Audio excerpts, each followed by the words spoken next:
My name is Charles. I'm 72 years old, and I've lived almost my entire life in Bakersfield, California. I'm a widower, retired, and I've never been one to make a fuss about things. Anyone who knows me knows I prefer silence to confusion. But tell me something. Have you ever been humiliated by someone in your own family without ever having harmed that person? Have you ever felt the weight of being ridiculed for something you didn't choose to have? I carry marks on my body that I didn't ask for. Lumps scattered on the arms, neck, back. The name of this is multiple lipomatosis, a rare condition that scares those who don't understand. And for a long time, no one in my family treated me differently because of it. Until my son-in-law started laughing at me like I was a walking joke. Maybe you've been through something similar, someone who laughs at your pain as if it's funny. But what few know, it's just that the world turns, and sometimes it spins faster than you think. In this story, I'm going to tell you how I remained silent when they humiliated me, and what happened when life made him feel in his skin what he mocked so much. Because who laughs at the pain of the other? Forget that shame, one day returns. But before we dive into the heart of this story, I need you to know something. What started as a simple game at a lunch table in front of my daughter and some neighbors spread like poison throughout the neighborhood. My body, already marked by lumps that I have been carrying for years, has become a laughing stock on the streets, on social networks, and even in the mouths of children. But the world has a curious way of returning what they throw at it. Because the same man who laughed at me one day looked at his own body, and what he saw there, it made him tremble like I had never seen him tremble before. Before I tell you how it all happened, I wanted to ask from the heart, if that story touches something inside you, remembers your pain, or the pain of someone you love, leave a like here and subscribe to the channel. I'm not one to ask for much, but telling this is already too hard for me. And if I know that there are good people listening to me on the other side, it gives me the strength to continue, because no one should go through certain humiliations alone. My name is Charles, and before everything that happened, my life was of a simplicity that many people no longer understand today. I woke up early, out of habit. I usually say that the clock on the body of someone who worked 40 years on the railroad never retires. I'd make my coffee strong, just the way my late Martha liked it, put on a vinyl of Johnny Cash or Merle Haggard to play softly, and water the plants in the yard before the sun hit the lawn. My dog, Rusty, accompanied me in silence, as if he understood that those moments were sacred. Martha was a nurse for more than 3 decades, firm, sweet, and very observant woman. When she passed away, it's been almost 8 years. I got the feeling that the world lost its luster. The house seemed bigger, empty, noisy even in the silence, but I never complained, neither when loneliness hurt nor when the lumps started to appear more frequently on my body. I have always been silent, the type that keeps pain in a corner of my soul, so as not to weigh on the hearts of others. My daughter Emily is my light. She married Brandon about 12 years ago. He is talkative, extroverted, one of those who need to laugh to exist. At first, I tried to understand. I made an effort to see some good trait in him, especially because of the love she had. I didn't want to be that tough father-in-law, you know? But from the first day, he looked at me as if observing an old piece that no longer matches the room. Over time, the looks turned into jokes, and the jokes, they became wounds. I live in an old neighborhood here in Bakersfield. A lot of people know me, especially those of my generation. There's Donna Irma, who always calls me to help with her vases. Mr. Peterson, with whom I exchange old gardening magazines. But the youngest, these already look different. Some find my way of dressing, the baggy shirts I wear even in the heat, funny. Little do they know that underneath those clothes are marks that I didn't choose to carry. The lipomatosis started mildly, with small lumps on the arms. Then it spread to the neck, back, until some appeared on the abdomen as well.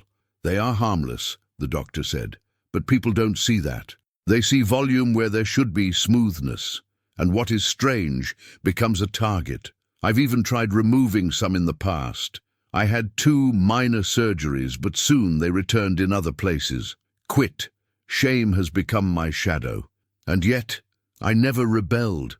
Not even when I saw my reflection in the mirror and wished I didn't have to leave the house that day. I often go to the Albertsons supermarket with my folding chair, the navy blue one with stripes. I sit right there in the fruit aisle when my body gets tired. There are those who think it's an exaggeration. There are those who think it's old people's theatre. But those who feel the weight of age know that the body charges for each year that has passed. Even so, I keep my routine. I buy my oranges, my instant coffee, Rusty's sachet. I say little, just what is necessary, because I've learned that when we talk too much, it gives others a chance to hurt us deeper. Brandon never understood this. I always said that my silence bothered me. Your father-in-law looks like a priest fasting for words, he joked at one of the dinners. Emily laughed awkwardly, and he pretended he didn't hear.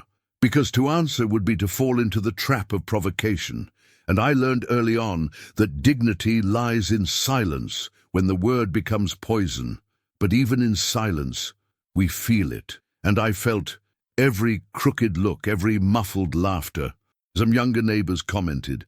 I once heard, unintentionally, 2 teenagers saying on the sidewalk, "That's the old man with the lumps. He even looks like he has a disease from another planet." It hurt me. Not because of their ignorance, but because there I realized that my image, my presence, was no longer respectable. It was of morbid curiosity. And then, there's something I wanted to ask those who are listening to me right now. Have you ever felt invisible even though you were there in front of everyone? Have you ever felt that, even present, no one really sees you? Do you only see what is different in you? Because look, this feeling corrodes. It hurts in a place that no medicine can reach. If you've ever experienced something like this, comments below. It can be just a, "I've lived it," or a, "It's true." Sometimes, seeing that others have gone through the same thing is the only relief we find. And even with all this, I continued to help at my daughter's house. He mowed the lawn, fixed the fence, changed the light bulb in the garage. I never threw it in my face. I never demanded recognition. I thought that by being useful, maybe they would see me in a different way. But Brandon seemed bothered even by that, as if my presence reminded him of something he wanted to hide. I didn't know at that time. But the discomfort he had with me was not because of my silences or my lumps. It was because he saw in me something that he himself feared to carry, a weakness that was still hidden, but that one day it would appear. And when it appeared, my friend, no one was prepared. But this, I'll tell you about that in the next part. Because before the fall, there is always the loudest laugh, and Brandon still had a lot to laugh about. Brandon never knew what it was to listen with his heart. From the day he came into my life as my daughter's boyfriend, he made sure to fill all the spaces with words, often unnecessary. He was one of those who arrived talking loudly, laughing out loud, making fun of everything, even what he shouldn't. At first, I confess that I tried not to bother. I thought it was youth, the loud way of someone who still hasn't understood the value of silence. Emily, my daughter, kept saying, "Dad, Brandon is just like that, don't care. It's just his way of playing." And I, in order not to cause confusion, swallowed hard. But over time, those jokes began to have another tone. He didn't play with me. He mocked. He disguised as humor what deep down was contempt. He called me a relic of war, said that I looked like an old radio that only worked with a slap. Once during a barbecue with his friends, he commented loudly, "The father-in-law still does the math on paper. Are you waiting for the government to bring the typewriter back too?" Everyone laughed, except me. Neither did my daughter. She lowered her eyes. It was always like this. He made fun. The others followed, and the atmosphere turned into this mixture of embarrassment and false lightness. And when the lumps began to appear more visibly, it was as if he had gained new ammunition. "Watch out for Grandpa, guys. Potatoes are sprouting on his arm." He said this once, as he spread ketchup on the hot dog, as if it were the most normal thing in the world. Someone there laughed guiltily. Another disguised his gaze. And me? I continued to serve soda to the grandchildren, pretending I didn't hear, because if I reacted, he would become the grumpy old man of history, and I would rather swallow my shame than see my daughter torn between me and her husband. The problem is that Brandon needed an audience. He was addicted to attention. Everything became a stage. Even my body became a topic at meetings with friends, work dinners, Sunday barbecues. He said it was a family game. But what he did was strip me of my dignity in front of others, as if my lumps were comic accessories. There was a day when he said, "Mr. Charles looks like a bumpy road. Every time we see it, there's a new lump." And then they laughed. They laughed as if I were a fairground doll, but every laugh like that was a nail in my soul. I noticed how people looked afterwards, with pity, with mockery, even with fear. Because there are people who are afraid of what they don't understand, and the scarred body scares more than the empty soul. What hurt me was not only what he said, it was knowing that my daughter heard, and it did not stop him. Maybe for fear of fighting, maybe for shame, maybe for habit, who knows? But her silence hurt as much as his words, and even so, I kept silent, because if there's one thing that age has taught me, it's that not every answer needs a voice. There are things that time responds better than language, and I felt that the time was coming. He laughed out loud, but he did not realize that those who laugh too much at those who suffer usually fall into the same hole they dug. And Brandon, he was digging his with his own words. But what he didn't imagine, and no one imagined, is that the same body he mocked. He hid something that would change everything, and when he saw, the laughter would stop. But was he ready? Is anyone really there when life turns the tables like this? That Sunday seemed like any other. Clear skies, the smell of meat roasting on the grill, voices mixing with the sound of birds and children running in the yard. It was Emily's wedding anniversary, my daughter with Brandon. They had a beautiful lunch at their house, 2 blocks from mine. Long table with flowered tablecloth, hanging paper ornaments, colorful glasses, that attempt at organized joy that only youth knows how to put together. I arrived early as usual. I like to help, to feel useful. I was chopping the lemons, separating the soft drinks, filling the buckets with ice. Emily greeted me with a kiss on the forehead, but her gaze was a little distant, maybe tired, maybe nervous. Brandon, as always, arrived making noise. He has already been telling a joke at the door, imitating a customer of his who, according to him, was more lost than my father-in-law in a cell phone app. Some laughed. I just shook my head and went to continue my job, serving the children with juice and soda. The hour passed and lunch was served. We all sat in the backyard, and the heat started to tighten. I took off my coat and was left with only the light cotton shirt, the short-sleeved one. I barely sat down, and I already felt looks. One of the lumps on my arm, the most obvious one, was on display. Large, round, right on the left forearm. I, as always, tried to pretend I didn't notice, but Brandon noticed, and this time, he didn't let it go. With a glass of beer in his hand and the mocking smile of someone who finds fun even of what he doesn't understand, he got up from the table and came to me. He hit my arm with the tip of his finger and said loudly for everyone to hear, "Guys, someone help me here. There's a potato sprouting on my father-in-law's arm." Time froze. For 2 seconds, no one reacted. But then, the laughter began. Loud, uncontrolled laughter. Some people tried to disguise it. Others really laughed. One of the guests, a young girl, took a photo from my arm, as if I were a circus attraction. I felt my blood run cold, but I held on tight to the soda bottle I was carrying. I couldn't let it fall.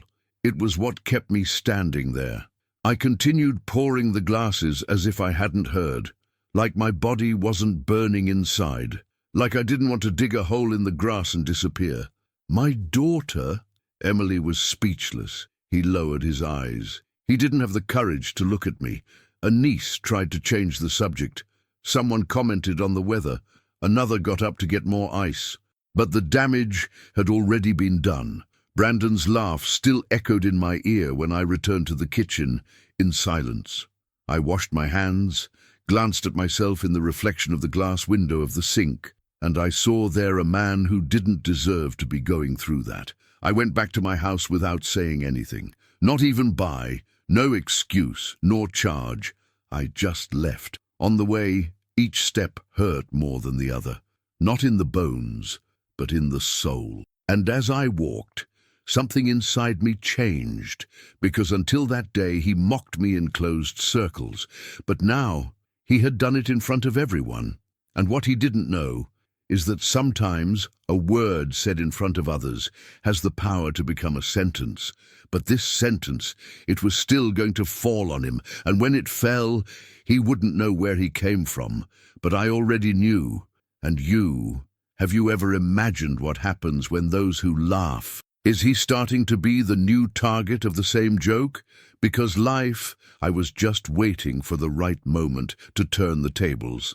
And he was already closer than Brandon could have imagined. In the days that came after that lunch, I thought the worst was over, that the shame would be there between the four fences of my daughter's backyard, and that over time people would forget. But it wasn't like that. The city, even an average city like Bakersfield, has eyes and ears around every corner. And what is said in a joking tone when it falls on the internet becomes ammunition. One of Brandon's friends, that tall guy who lives with his cell phone in his hand, filmed the moment he pointed at my arm, and he posted, with the caption, "Sue Charles is full of surprises. Fried potatoes, 1, 2, 3. The post started to be shared in the neighborhood's Facebook groups, in the comments of next door. It even reached the church group I attended from time to time. There were people who laughed. There were those who reacted with those laughing emojis. And there were those who remained silent. But for me, that was like a second humiliation, even greater than the first, because now my body wasn't just a family joke, it was a neighborhood meme.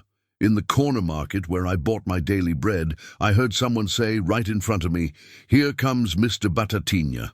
I said it quietly, but I heard it. I didn't turn my face away. I pretended it wasn't me. But my heart, this one turned inside out. Street children have also started. They would see me walking by with rusty and utter phrases like, "Look at the bubble man," or imitate Brandon, pointing, "How many more potatoes will grow today, Mr. Charles?" I never imagined that my body, marked by a condition that not even doctors know how to explain properly, would become the subject of collective mockery. Never. After that, I stopped going out. I didn't go to the bakery anymore. I started asking for everything over the phone. Bread, milk, fruit, even Rusty's kibble. The delivery man, a young man named Tyler, noticed the change. One day, he looked at me sincerely and said, "Are you okay? I hadn't seen you around for a long time." And I just replied, "I'm tired, son, that's all." But it was more than tiredness. It was shame. It was the feeling of being naked in front of an entire city. My daughter. Oh, Emily pretended she didn't see. He avoided the subject. Brandon, on the other hand, seemed to feed on that. "Oh, are people laughing? That's good. Laughing is healthy," he said at one of the dinners with friends while telling again the story of the potato on his father-in-law's arm. He repeated, imitated my voice, exaggerated the gestures, and the others, with glasses in hand, finding it all very funny. It was Rusty who felt my change the most. He stopped playing in the backyard. I spent more time lying near my chair. From time to time, he would lean his head on my knee, as if to say, "I'm here, see?" And that, as simple as it seemed, was the only comfort I had left. I wrote some things in an old notebook of Martha, my wife. I wrote so I wouldn't scream. I wrote it because sometimes the only way to hold back pain is to turn it into silent words. And look, I'm here, in this video, opening my heart, telling things that he kept just for me. If you're there listening to me, really. If this story touches you in any way, leave a like here and subscribe to the channel. It's not out of vanity, no. It's just that when we share pain and someone responds with empathy, it seems that the weight is a little less. and I still have a lot to tell you, something that hurt but also taught, and it was at that time that I began to notice something different in people's eyes. Some older neighbors began to treat me with silent respect, as someone who knows that he witnessed something wrong, but did not have the courage to act. Donna Irma, for example, left a cornmeal cake at my door with a note. "To sweeten a day that may have started bitter," I cried, not for the cake, but because for the first time in days I felt seen. Meanwhile, Brandon continued with his theaters, as if nothing had happened, and maybe for him it really didn't. He never realized the damage he caused. He never saw that his words, that his laughter, did not die in the moment. They became echoes, and the echoes, they scattered, hit the walls, came back bigger. But life has a strange way of teaching. There are times when she teaches with affection, and there are times when she teaches with pain. And it was just when he thought he was at the height of the joke that fate began to prepare the first sign. A small, almost imperceptible thing appeared on his body, and there, at that point, everything started to turn. But can you imagine what his face looked like? When did he realize what was being born in his own body? Because I remember to this day the expression he made, and you will understand why. It wasn't always like this, you know. There wasn't always this cold distance between us. When Emily decided to marry Brandon, I remember it well. She came to tell me with her eyes shining, holding his hand tightly. I didn't know the boy very well, but I saw that she was happy, and that was enough for me. At that time, Brandon was unemployed, trying to establish himself as a real estate agent, doing a few odd jobs here and there. I didn't even have a car. It was my daughter who was going to pick him up and take him up and down. I saw it all, quietly, but always willing to help. It was with my retirement money that they bought their first car, a used sedan, blue, which I myself went to see with it in the parking lot of a dealership. I was the one who gave the entrance. Brandon shook my hand and said, "Thank you, father-in-law. I will never forget this." That's that. Never. Later, when they decided to buy the house where they live to this day, I also needed to help. Emily called me crying, saying that the bank did not approve full financing. I made a withdrawal from my reserve fund, the one I had saved for a health emergency. I never told anyone. Not even she knows this to this day. I used part of that money to cover the difference and make sure that her name was there, in that deed. I remember signing the papers with a lump in my throat. It wasn't just a house, it was my daughter's future, and I just wanted her to have what Martha and I never had easily. Emily, she has always been my pride, since I was little. She was one of those girls who gathered withered flowers to make a bouquet, just to see me smile after work. When she lost her mother, when she was still young, she was the one who held me tight without realizing it. I took care of my shirts, made breakfast on Sundays, said that one day I would be very proud. And it did. She graduated, built a family, and I never stopped being around, ready to hold on if something shook. But I never imagined that one day I would be a source of shame in the house where I helped to lay the foundations. In the early years of marriage, Brandon even better disguised his jokes. He was more careful, perhaps out of fear, perhaps because he did not have so much space to feel safe. But over time, it grew. His ego grew with his salary, with the contracts closed, with the laughter of friends who came to get-togethers. And me. I became a piece of decoration. An old object that is there out of habit, but that no one looks at twice. They only remembered me when they needed a changed light, a repair at the gate, or a company for their grandson on Saturday. And I did, without charging anything, without expecting applause, because love for me has never been a bargaining chip, but lately everything I've given, it became a laughing stock. My body, my age, my slowness, even my way of dressing. The same hand that signed the car check, now she was pointed out from behind with mockery. The same voice that one day said, "I'll help you, daughter."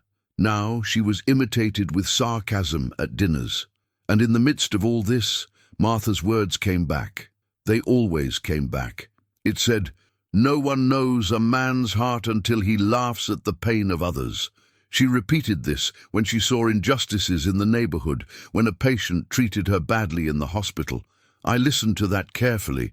I never thought that one day I would be the target of this kind of laughter. Sometimes at night, sitting in the chair on the porch with Rusty at my feet, I would remember these things, not with spite, but with a silent sadness. Because what hurts the most is not the lack of gratitude. It is contempt disguised as a joke. It's looking into the eyes of someone you helped to raise and realize that he looks at you like you're a weight, as if its value had an expiration date. And I started to wonder, is this how it ends? Could it be that all those who gave everything end up being forgotten, humiliated, becoming a laughing stock between glasses and plates? Is this what old age is all about? Carrying memories of when we were still taken seriously? But there, in that bitter silence, something began to be born in me. It wasn't hate, nor desire for revenge. It was something firmer. It was as if life was telling me, wait, there's still something to happen. And there was.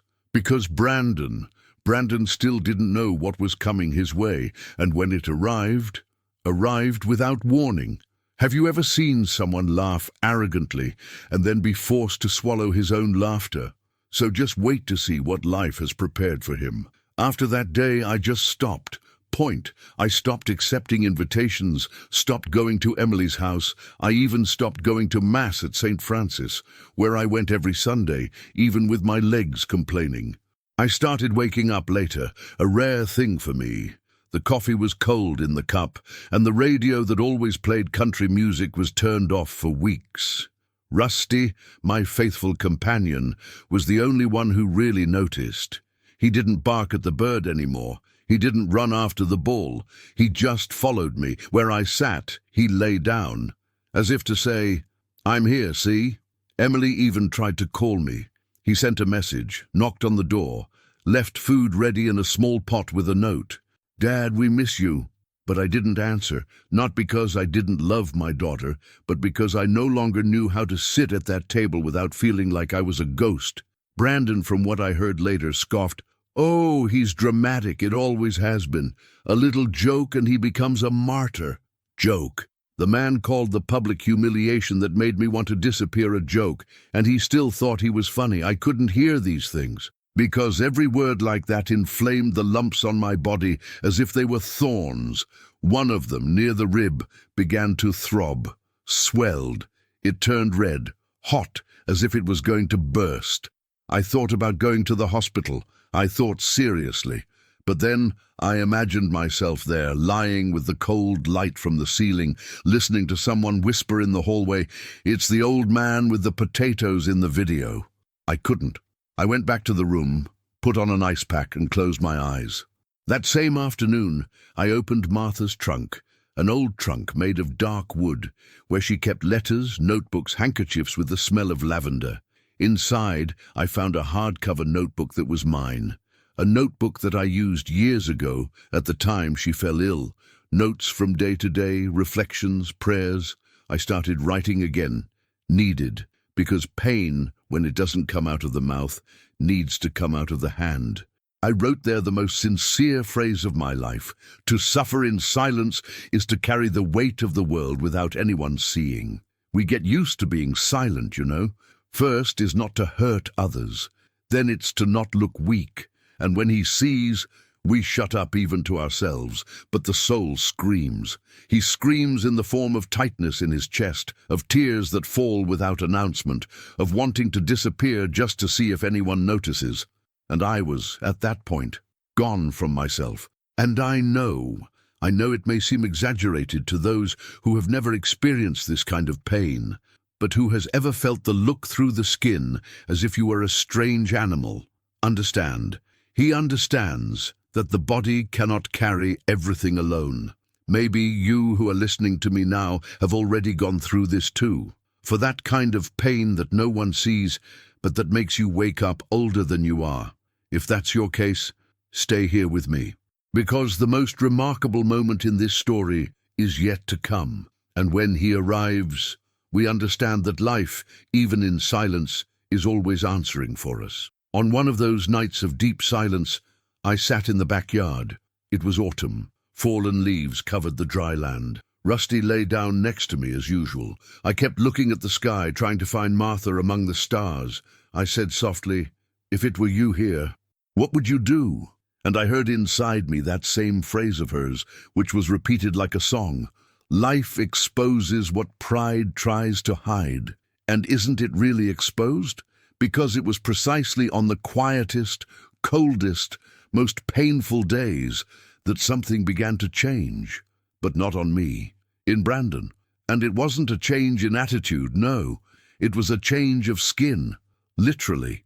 Do you believe in divine irony? Because what came next? It was one of those moments that no script can invent better. But tell me something. Can you imagine how a man like him would react, seeing in your own body the same type of potato that you have ridiculed so much in others? Because that's when the tables started to turn, and he had no idea what awaited him. It was just after 3 in the morning when I heard the knocks on the door, strong, hurried, desperate. I got up staggering, feeling the cold in my feet and the racing heart in my chest. When I opened it, it was Emily. The pale face, the red eyes, the messy hair. "Dad, come with me, please. Brandon, he's screaming in pain." I didn't hesitate. I took my jacket and went. Their house was still lit, full of muffled noise coming from the bedroom. I entered and already smelled the smell of sweat mixed with despair. Brandon was curled up in bed, moaning, his hands clutching his abdomen. The sheet was wet with sweat. He was shaking like a child with a fever. Emily tried to talk to him, but he barely answered. I approached slowly. "Let me see," I said, and without thinking, I lifted the hem of his shirt. There, right below the ribs, was a huge lump, swollen, reddish, pulsating. The skin around her was tense, stretched, hot as embers.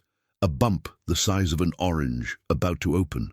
Brandon let out a scream when I touched it lightly. "No, no, no. Not that," he muttered, repeating it like a mantra of denial. But I knew. Just by looking, I knew what it was, and even more, I knew what it meant. We rushed him to the hospital. In the emergency room, the doctor looked, examined, asked for tests. Then he came back with the clipboard in his hand and said in a technical voice, but without coldness, "It's a deep abscess. It appears to originate from an inflamed sebaceous cyst, a picture that even resembles some formations similar to those of Mr. Charles." She looked at me for a moment, then looked at Brandon. He heard everything. He did not answer. He just lowered his eyes. For the first time, he looked at me without mockery. No arrogance, but also without words. The silence that was made at that moment said more than any excuse he could invent. We stood there, side by side, sitting. Me in a blue plastic chair, him on the stretcher with the IV on his arm. The white light of the room made everything more raw. The hum of the machines was the only sound that accompanied us. He looked at me once, then turned away, as if it were difficult to face. And me, I stayed there, not angry, but with a strange peace inside me, because at that moment he was feeling in his own skin the pain that he ridiculed so much in mine. It was as if life had said, "Now it's your turn to learn what you mocked." And let me tell you something, there is pain that teaches. It is not the pain that screams, that bleeds. It is silent pain, the one that comes in the dark when no one sees. The one that catches us off guard, without an audience, without laughter, without a camera. The pain that teaches is the one that humiliates in silence, because it is in it that we see ourselves in our entirety, and sometimes we don't like what we see. You know, I'm here telling you this, and remembering every detail, because this moment was the first sign that the justice of life does not need to be asked. She just needs time. And if you on the other side have ever felt that life was unfair to you, but he remained silent, believing that one day things will work out, comments below. You can write, "I know how it is," or "I understand you," because sometimes seeing that we are not alone on this road already helps to keep walking. Brandon was hospitalized for 2 days. The drainage was painful. He took antibiotics, pain medicine, and had to deal with the scar on his body. But the deepest mark, it wasn't on the skin. It was in pride, because he left the hospital quietly. He didn't even look him in the eye, and when he returned home, it was different, quiet. He avoided mirrors, he avoided conversations, and mainly avoided me. But what he didn't know, and what he was about to discover, was that this wound wasn't the end of the lesson. It was just the beginning, because when the neighborhood knew, then his pain took a turn he could never have foreseen. Have you ever wondered what it's like to see your own joke turn against you? That's that. It's time to find out. Brandon returned from the hospital quiet. For the first time, he didn't even make a joke at the front door. He didn't comment on the weather. He didn't open the fridge. He didn't touch my daughter with that pose of the owner of the house. He went straight into the room and closed the door. I stayed in the room with Emily, who tried to disguise her embarrassment by pouring coffee, but her hand trembled a little. "He's dejected, Father," he said in a whisper. I just shook my head. He didn't need to say anything, because the pain now had changed address, and he who laughed so much at my shame was now getting to know his. The following days were different. Brandon didn't show up at the neighbor's Sunday barbecue. He didn't go to the firm's game. He didn't make those triumphal entrances with jokes about in-laws and forgotten old men. He became a recluse, and it wasn't because of physical pain.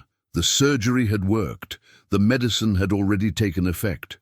What hurt now was something else, the shame. Because, as expected, the story ran, and it went fast. Bakersfield may be a medium-sized city, but the rumors around here travel like it's a small village. People who had never spoken to me before began to greet me with more respect. In the market, I heard whispers. "It's him, the father-in-law of the one who became sick," and more than that. I heard the sentences come back, only now with a new target. "The king of the joke has become the clown. Look, life has taken its toll. It's karma," they say. There was a neighbor, one of those who love a Facebook group, who wrote, "Funny how life teaches. Laugh at the father-in-law with lumps." Now it has become the mirror. The post had dozens of likes. And in the comments, people saying, "Well done. This is a lesson. That's why I respect the elders." I read it all in silence. I didn't rejoice. I didn't clap my hands. But inside me, something has settled down. It was not revenge. It was just the feeling that finally someone could see, that at last someone saw that I existed, and that what I felt mattered. The company where Brandon worked also found out, and not for the reasons he expected. A customer called and commented in a laughing tone, "I heard that your broker is now just like the father-in-law he made fun of." The story turned into embarrassment. The bosses did not speak directly, but began to leave him aside. They took him out of meetings, redirected important clients, and Brandon felt it. He felt the weight of being the center of attention, only now for the wrong reasons. Emily visited me one afternoon and, out of nowhere, said without looking me in the eye, "Dad." He laughed so much at the Lord, and now it's the same. Her voice came out low, almost trembling, and I saw there, in that shy confession, an apology that perhaps she never had the courage to say in direct words. I just held her hand and said, "Life teaches, but sometimes he teaches in the hardest way." She nodded. We were silent for a long time. The sun came in through the window. Rusty slept at my feet, and for a moment I felt peace.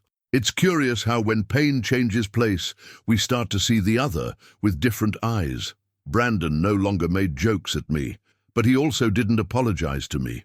He avoided my presence, passed me with his downcast gaze. When we crossed paths, the silence was so heavy that it seemed to fill the air in the house, and inside me a scar was slowly forming. That old wound, made of shame and humiliation, began to dry. Not because he has changed, but because I changed. I stopped carrying that pain as if it was my fault. For the first time, he was feeling what I felt every day. Not in the body, but in the soul. That's it. This makes a huge difference, because it's not the lump on the skin that hurts the most. It is the look of others. It's the way the world sees you, measures you, points you out. And when he tasted his own poison, he realized that easy laughter, it comes at a high price. And that sometimes it is her own mouth that bites the pride that she herself created. But look, if you think the story ends here, you're wrong, because his pain had barely begun. The public humiliation was just the beginning, because when his daughter found out, when co-workers knew everything, and when someone in the family decided to say what they never had the courage, then yes, the mask fell for good. And me, I remained silent. Because there is silence that screams louder than any answer. But are you prepared to hear what comes next?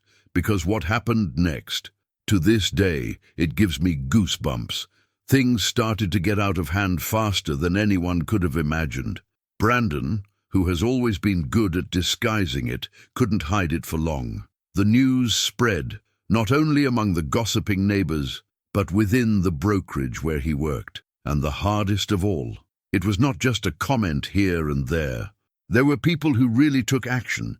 An important client, one of those who had already signed paperwork to buy a house in Rosedale, called to cancel everything.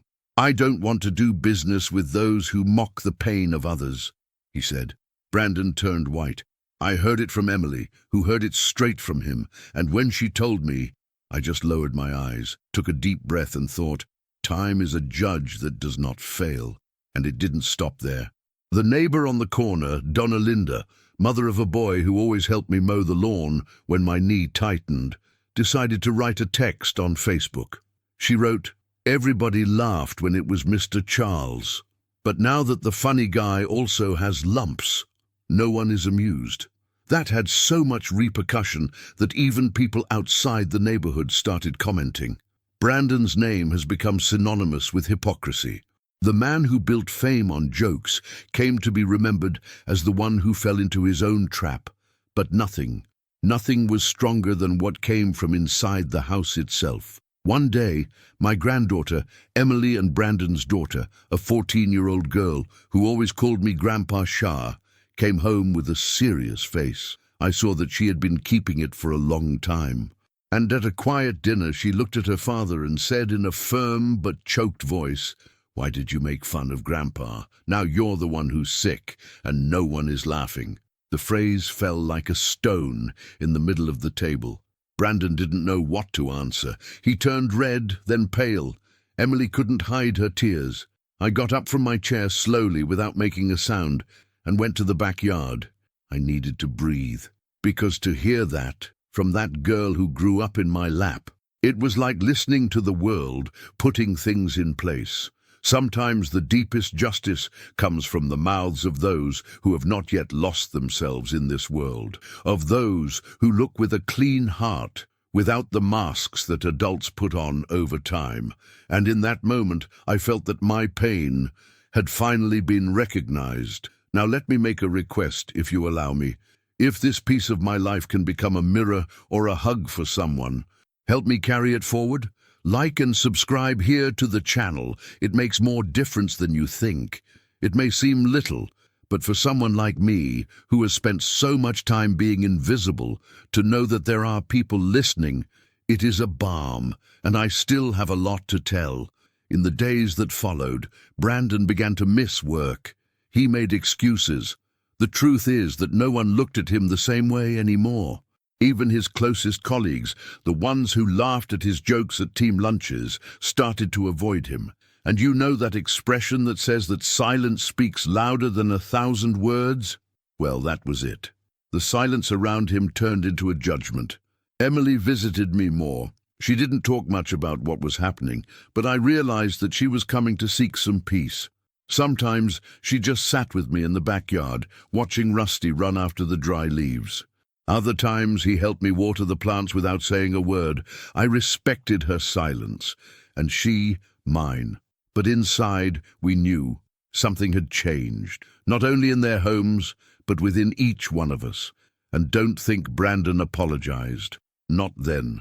Pride was still greater than remorse, but his look, this one has changed. I no longer looked at myself with superiority.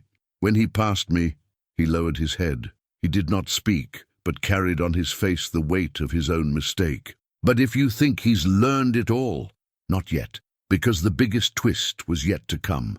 A hidden truth, kept for years, was going to emerge at the most unexpected moment. And when that happened, the mask has fallen for good. Want to know what it was that really changed everything? So hold on tight, because what's next, no one saw it coming. I didn't scream. I didn't slam the door. I didn't make a scene. I've never been that type. What I did was take that old notebook I kept from Martha's time, brown cover, yellowed sheet, smell of time, and write with the same blue pen I used when I signed birthday cards.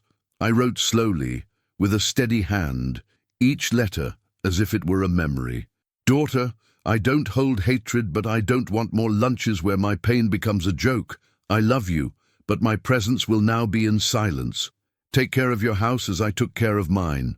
I folded the paper carefully, put it in a simple envelope, and asked Billy, the neighbor's son next door, to deliver it to Emily's door. I didn't want a phone call. I didn't want an explanation. I wanted her to read in her own time, that I felt in my chest what I had swallowed for years without saying a word. I learned later from another neighbor that she read sitting on the edge of the bed with teary eyes. He didn't cry loudly. He didn't tear the paper. She just stood there, staring at the empty envelope. Brandon, when he heard about the letter, tried to justify it. It was just a joke, he said. But for the first time, no one answered. Not Emily, not his granddaughter, not the wall that once listened to him with such conviction, because there are things that don't need an answer. The coldness of that letter, written with care and pain, said more than any scandal. After that, I didn't go to Sunday lunches anymore, not even on birthdays. Emily sent cakes, left flowers at the gate, but I didn't climb the 3 steps of their house anymore. It was as if I had lifted my weight from that place, and with it, everything that sustained the morale of the house. Because even though I was silent, I was the ground that held a lot of things there. And when the ground moves away, things start to wobble. I knew that, and deep down, Brandon knew it too. The silence between us was like a glass wall. You could see the other side, but you couldn't cross. And every gesture of his, no matter how small, sounded like a request he didn't know how to make. I, from here, went on with my life. I watered the garden, fed Rusty, read my old books on the porch.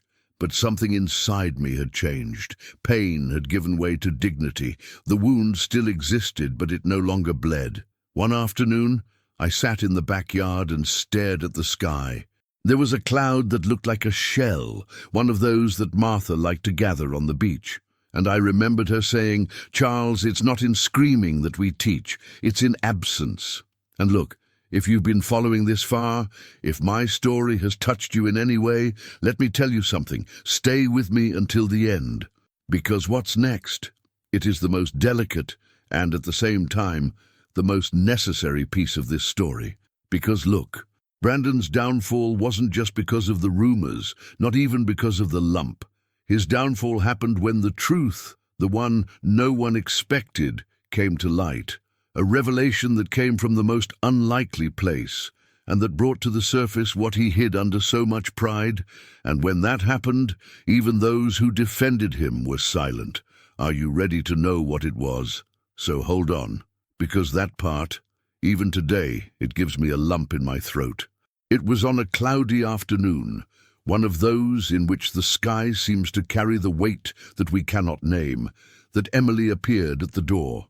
He didn't bring cake or flowers or apologies. She came alone, with her eyes downcast and an envelope in her hand.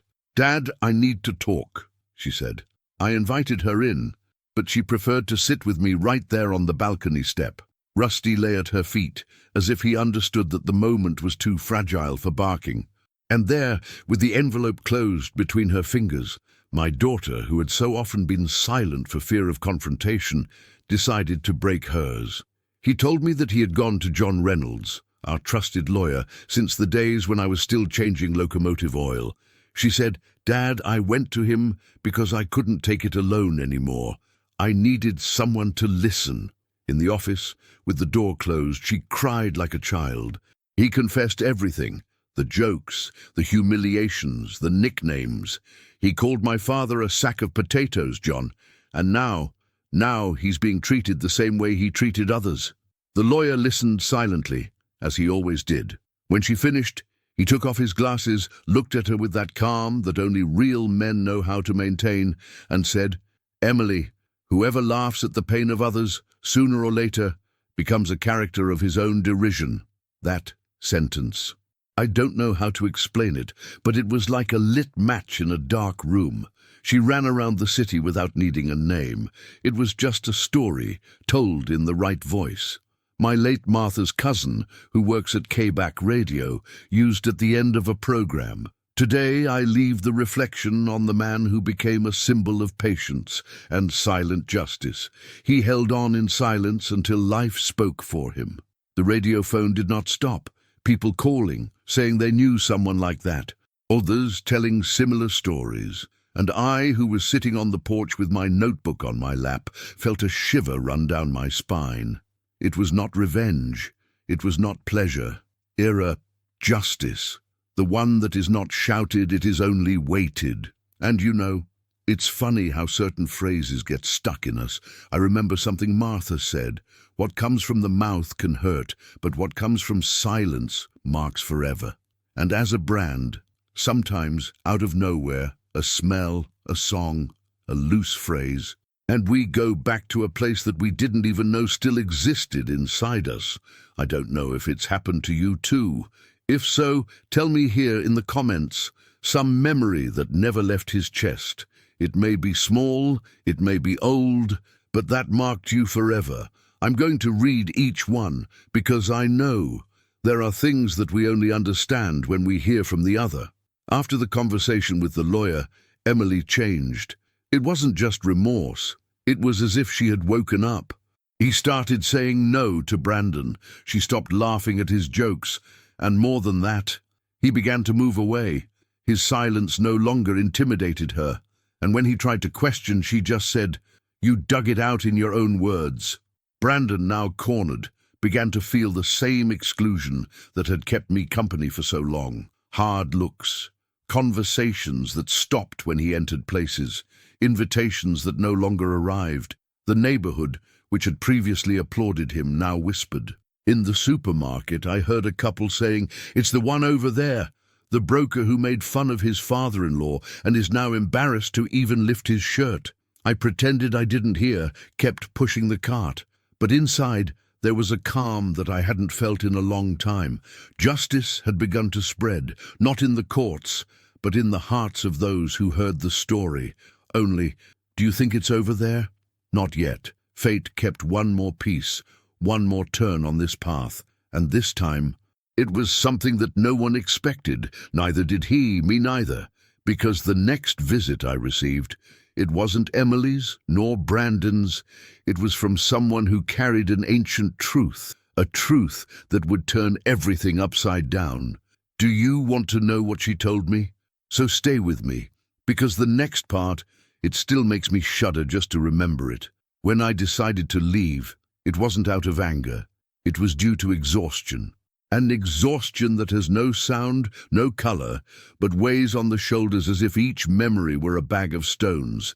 I had already given my all there in that city. I gave my sweat to the railroad tracks, my love to Martha, my youth to raising Emily, and even my dignity to the jokes I never asked to hear. So, on a morning of clear skies and fresh air, with the smell of autumn already changing the leaves of our old neighborhood, I put the "For Sale" sign in a corner of the garden where the birds used to perch. But no one saw it. I sold it without fanfare to a lady named Mrs. Pennington, who wanted a home near her daughter. I was discreet. No one needs to know when a man chooses peace. You just need to respect. Tehachapi welcomed me like an old blanket that we find in a trunk and realize that it is still warming up. Small, mountainous, cold at night, and full of silence. just what my heart had been asking for. The house I bought is simple, with a west-facing porch, where Rusty now sleeps in the afternoon, without worrying about motorcycle noises or snooping neighbors. There's a small piece of land where I grew tomatoes, like I did with Martha in the old days. And there is a bookshelf that I gradually filled with old books of poetry and philosophy, things that we only start to understand after 60. Before leaving, I left a folded note in Emily's mailbox. I wrote in my firmer handwriting, "When you need it, I'll know. But don't come looking for me out of obligation. Peace is priceless, and my pain has already paid too dearly." He didn't want to say goodbye, because those who truly love understand silence. And those who make mistakes feel the emptiness even before they hear the door close. What I didn't know is that my absence would weigh more than my presence. Emily didn't call, she didn't write, but then I found out she cried for days. Brandon. Well, Brandon started walking around the corners of the house like someone who lost something he can't name. Their teenage daughter, who always came with curious questions and drawings to show me, stopped talking to her father. It closed, and every time he tried to strike up a conversation, she responded with a short sentence or a long silence. And the silence, silence teaches more than any sermon. There in Tehachapi, I woke up early. I made coffee in the percolator, as in the old days, and sat on the porch to listen to the wind passing through the trees. No one looked at me strangely. No one asked about the pits. There, I was just another lonely old man with a loyal dog and a soul that was, at last, learning to breathe again. I started writing in a new notebook, small memories, loose thoughts, phrases that reminded Martha. One day, I wrote, "There are people who only understand the value of the shadow after the tree is gone." And you know, it was precisely in this notebook, on one of those cold mornings, that I began to think about something I had never thought of before. Will Brandon. I felt ashamed of myself, or was he afraid of seeing himself reflected in what I had become? A marked man, not because of illness, but for everything he endured in silence. His shame was not for my lumps, it was for what they represented. And now, without my presence there to carry the burden of morale in that house, it began to crumble. I learned from a note Emily wrote weeks later that he didn't sleep well. He woke up at dawn, sweating, saying that he dreamed of the sack of potatoes party. The friends who used to laugh now didn't care, and his daughter's silence was like a sentence he couldn't escape. Emily said that one night he went out into the backyard, sat where I used to read, and stood there, staring at the ground for hours.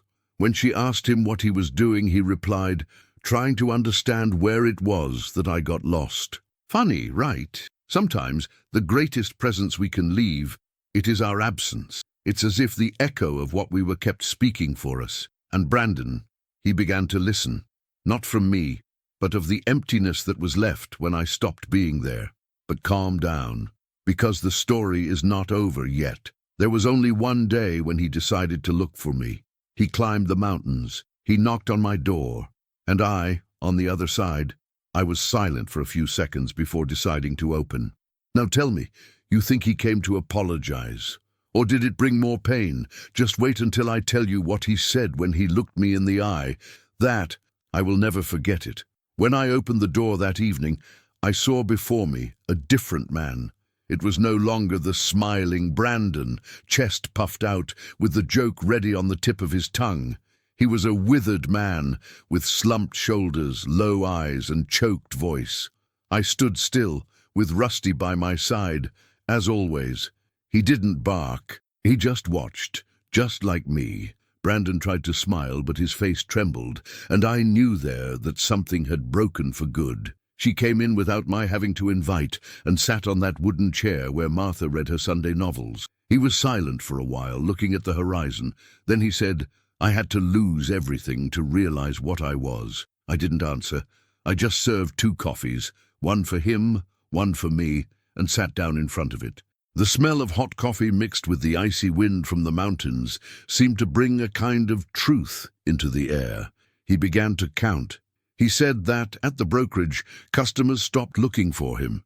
They said they did not want to sign papers with those who humiliate their own father-in-law. An anonymous email had arrived at the board, with the posts, the jokes, the lines in the videos, everything he thought no one had recorded. It was all there. Sack of potatoes, visual contagion, and even a montage that he himself had made with a photo of me and an image of a sack full of onions. He tried to defend himself at the meeting. He said they were just jokes, that he didn't know he had gone too far. But no one in the room laughed, nor the sales director, who has always been his partner in the get-togethers. The company's president looked him in the eye and spoke firmly.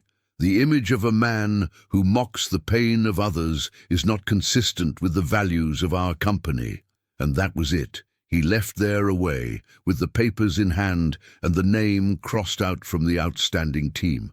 Lost commission from a large sale in Rosedale, and suddenly the man who lived on his lips was left without a voice in the market. Returning home, he found silence. Emily, though still there, walked like a shadow. I looked at him with pity, not with love. They slept in separate rooms. The teenage daughter no longer went down to dinner, and the food on the table, which was once a reason for conversation, has become just another ritual without words. The bills started to arrive, financing the house, girls' school, credit card with an overflowed balance. With no fixed income, he tried to get odd jobs, but his name, it no longer inspired confidence, not even in the small town. Nobody wanted to do business with a man who became an example of disrespect. And it's curious how life takes turns, isn't it? The same Brandon who said that words don't kill could now barely sustain a dialogue. Shame, this one, has become a faithful companion. And you know what's sadder? He started talking to himself. Emily wrote me a letter a few days later that she sometimes heard him muttering apologies in the mirror, as if trying to rehearse what he should have said years ago. I read that and kept quiet, because there are certain pains that you only learn. Feeling, we can warn, we can guide, we can even forgive, but only the fall teaches what pride refuses to learn. And it was there, on my balcony, while he was telling all this, that I realized he didn't come to ask me for forgiveness. He came to get a piece of dignity that he lost and didn't know where to find it. But I also knew that this was not the end of the story. Because days after that visit, something much bigger happened. And it wasn't me, it was with him, a public, unexpected moment in which all the truth he tried to hide came to light. And at that moment, not even I could keep quiet. Do you know when the world stops and forces you to say something?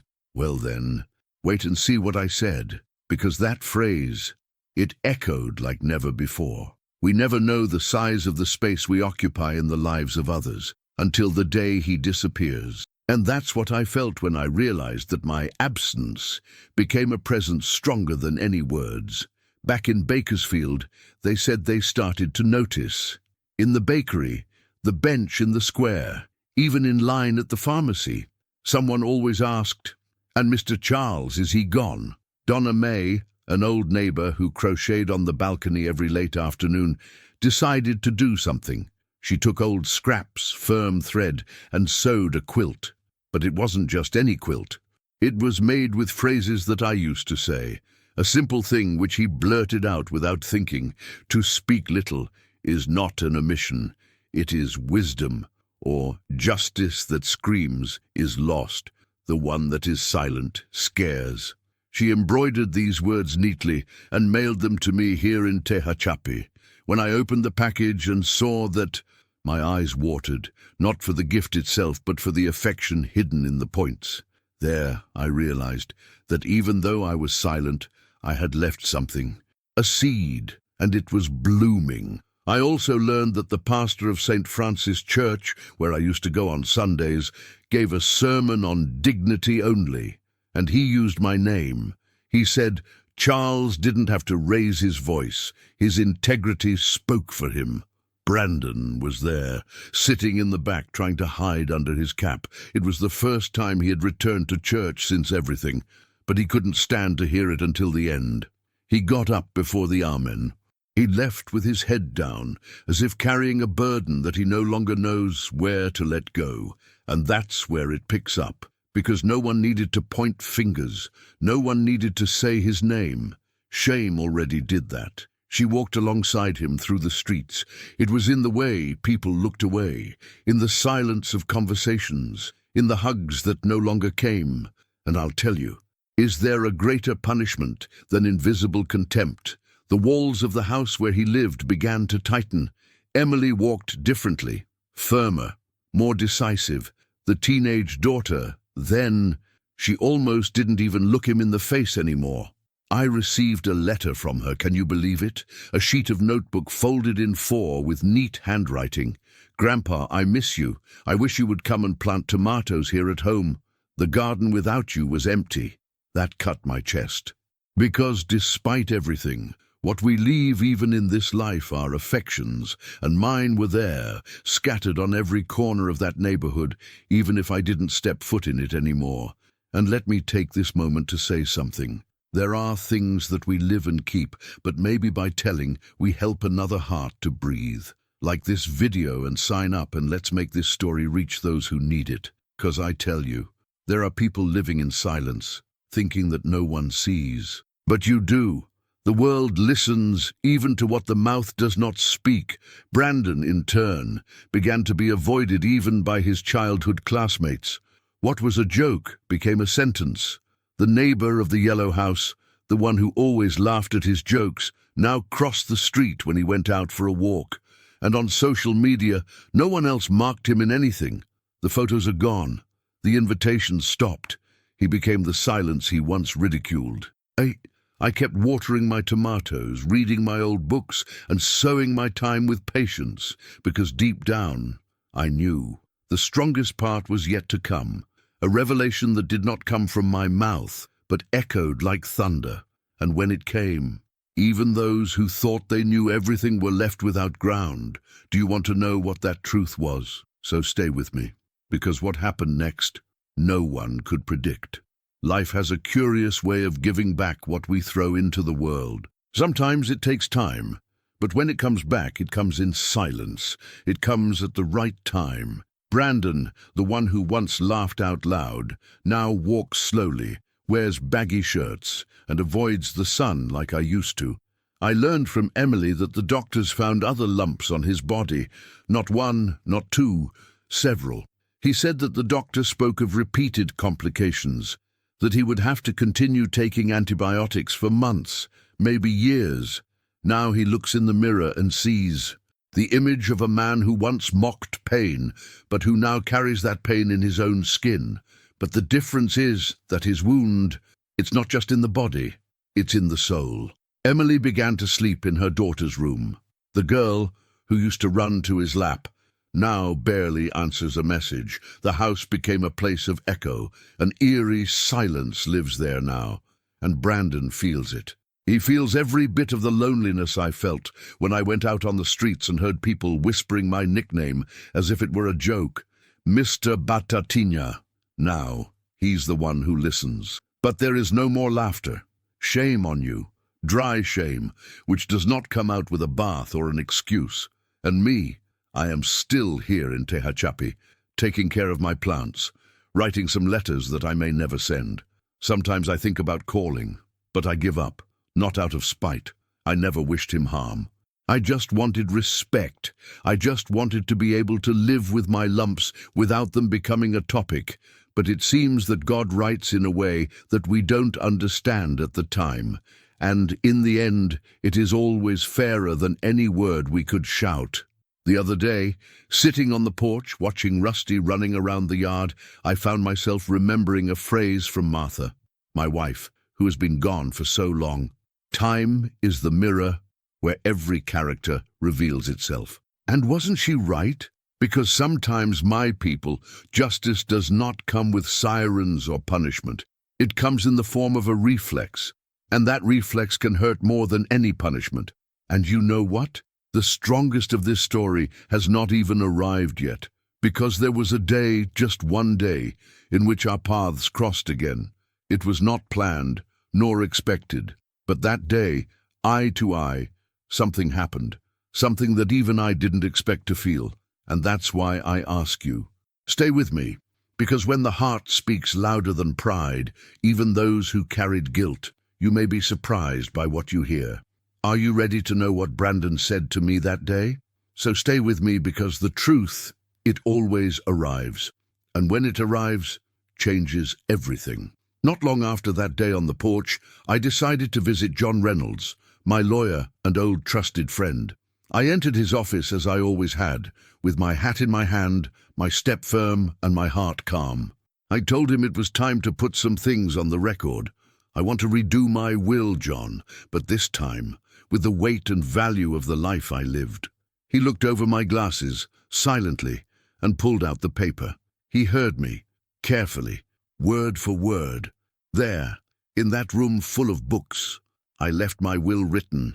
Part of what I had saved in life would go to my granddaughter, who always treated me with tenderness, even on the days when I was a laughingstock for others. Another part, a good value, I donated to a foundation that takes care of abandoned and mistreated elderly people within their own families. Do you know those support houses that no one wants to look at?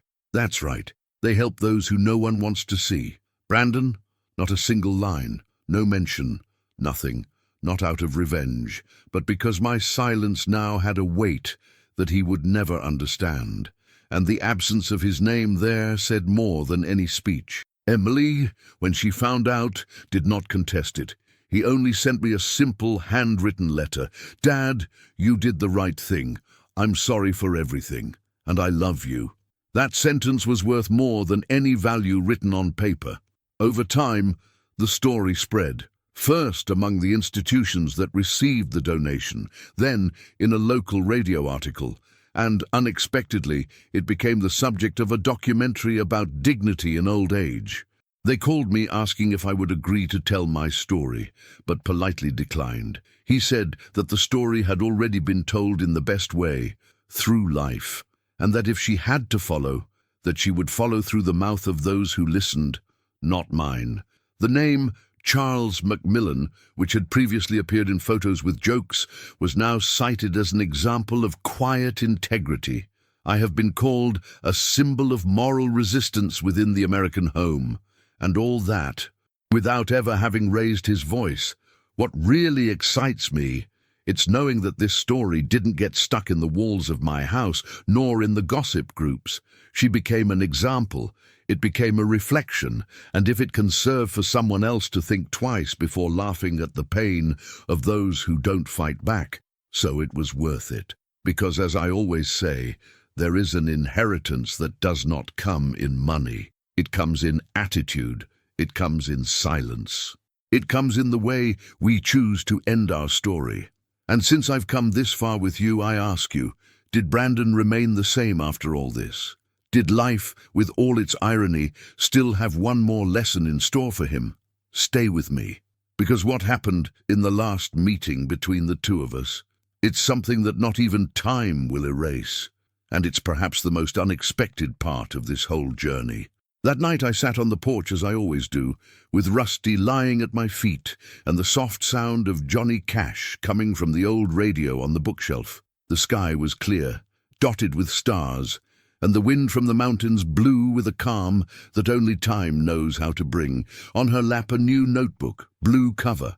I got it from my granddaughter last Christmas, with a note tied with red ribbon that said, "Grandpa, so you can keep writing your truths."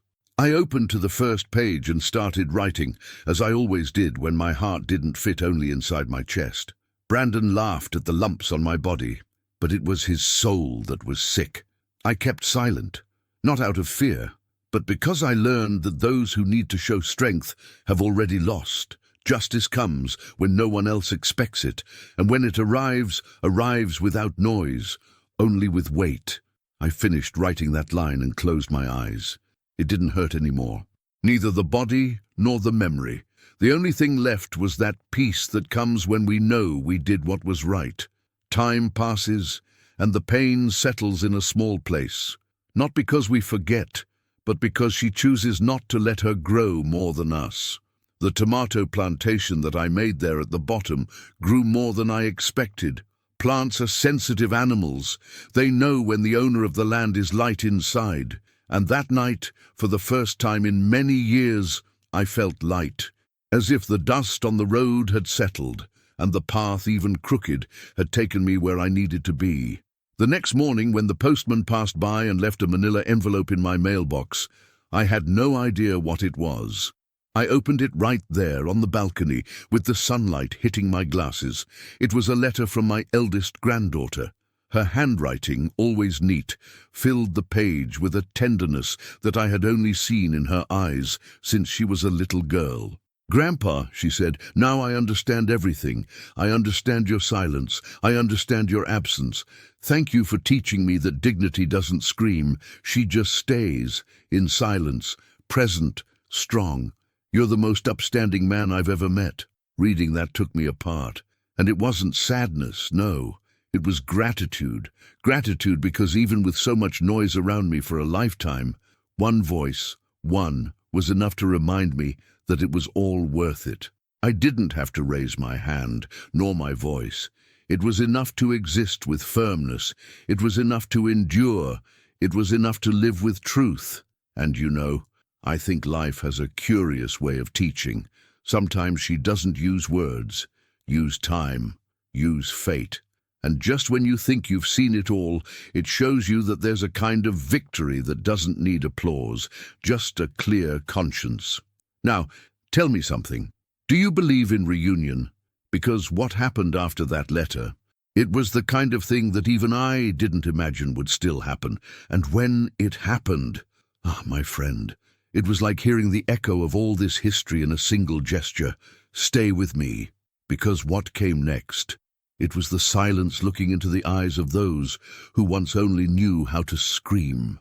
Today, looking from Tehachapi's balcony, I see that everything has found its right place. Brandon never recovered his career.